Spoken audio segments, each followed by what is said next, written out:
on veut insister auprès de l'opinion publique sur le fait que malheureusement cette question des armes nucléaires n'a pas du tout disparu. Elle est même, selon certaines personnes très bien informées, notamment le directeur de l'Agence internationale de l'énergie atomique, Mohamed El Baradei, cette question est plus d'actualité que jamais. En fait, quelque part, il y a plus de risques d'un accident ou de l'usage d'une arme nucléaire maintenant que du temps de la guerre froide, alors qu'à ce moment-là, cette question était vraiment dans toutes les têtes, la peur était dans la population, etc. Maintenant, on n'y pense plus beaucoup, et pourtant, le danger est bien réel.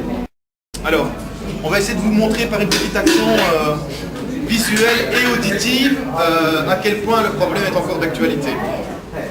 Cette toute petite bille que j'ai en main, elle représente la bombe qui a explosé sur Hiroshima, qui a fait, je le rappelle, quand même plus de 130 000 morts. Donc vous allez entendre Hiroshima. Est-ce que vous savez qu'il y a des armes nucléaires sur le territoire belge? Oui. On a un public particulièrement bien informé.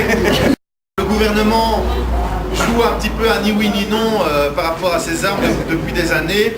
On ne nous dit pas vraiment qu'il n'y en a pas, mais on ne nous dit pas non plus qu'il y en a. Enfin, apparemment, Peter de Krem vient de faire une sortie où il a quand même reconnu, en disant après que c'était un lapsus. Voilà. Une de ces billes, l'échelle est assez bien respectée, donc c'est 100 fois Hiroshima. On a calculé, bon évidemment c'est difficile de savoir avec précision puisqu'il y a un secret autour de ça, donc 200 fois la puissance d'explosion d'Hiroshima stationnée donc, sur notre territoire à Kleine-Brogel. 5 billes, donc 500 fois Hiroshima, c'est la puissance qu'on retrouve dans les sous-marins nucléaires anglais. Au total, en dehors de Kleine-Brogel, il y a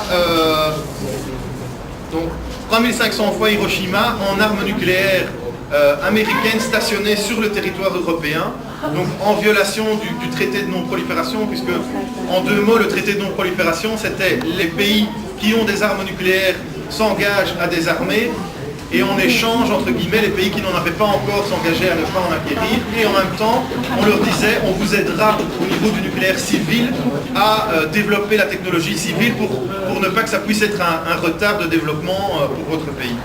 Malheureusement, les armes restent, les régimes changent, donc même si on estime à un moment qu'un pays ne pose pas problème, c'est pas dit qu'il ne posera pas problème dans le futur. Ceci, donc, c'est les armes américaines stationnées en Europe. Donc c'est la Belgique, la Hollande, l'Allemagne, l'Italie, la Turquie. Ceci, c'est l'ensemble des arsenaux nucléaires dans le monde entier.